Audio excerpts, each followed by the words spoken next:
Welcome back. All right, so here's the news of the day video for all you fine people for your Wednesday, June the 7th. Starting off with the NHL revealing the King Clancy Award finalists for this year. Michael Backlund with the Calgary Flames is up for this award.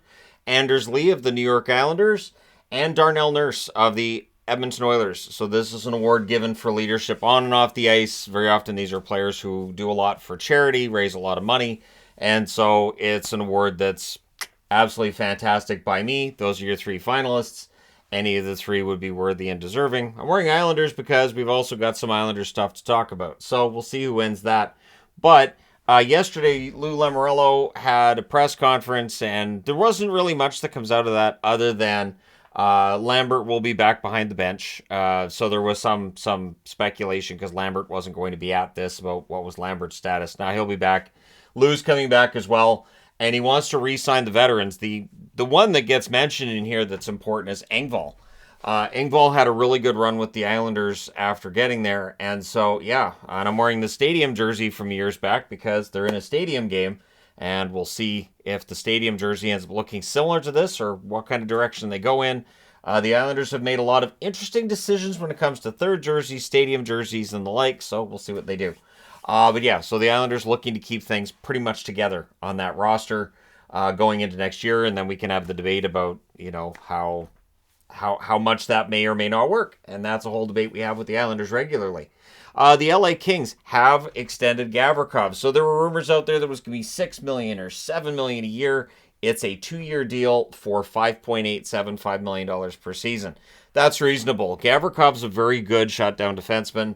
I thought he had a solid run with the LA Kings. Now they can pivot and try to figure out what they're going to do in terms of their goaltending for next season.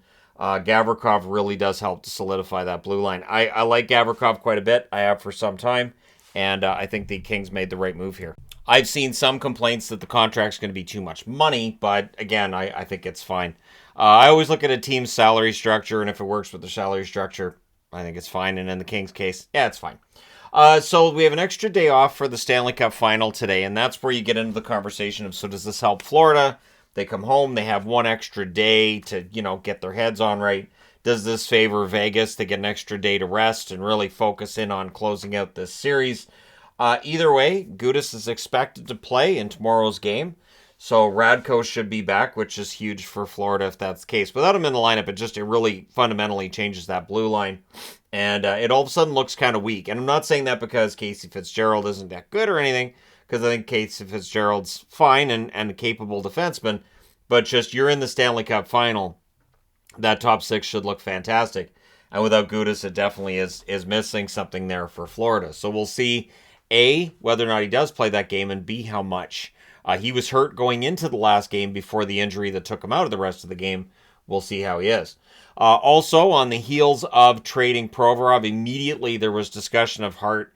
Apparently, there are trade discussions that may or may not be going on, depending on who you read and who you're paying attention to, but there's no imminent trade. So the one thing that's being said about Carter Hart, the Flyers are not going to trade him over the next, couple of days or anything, or at the very least, there's nothing imminent. And I have to kind of qualify it because, yeah, trade can come out of nowhere. A team could call Philadelphia and say, hey, we'll give you 6 firsts. And Philly goes, all right, we'll pack his bags.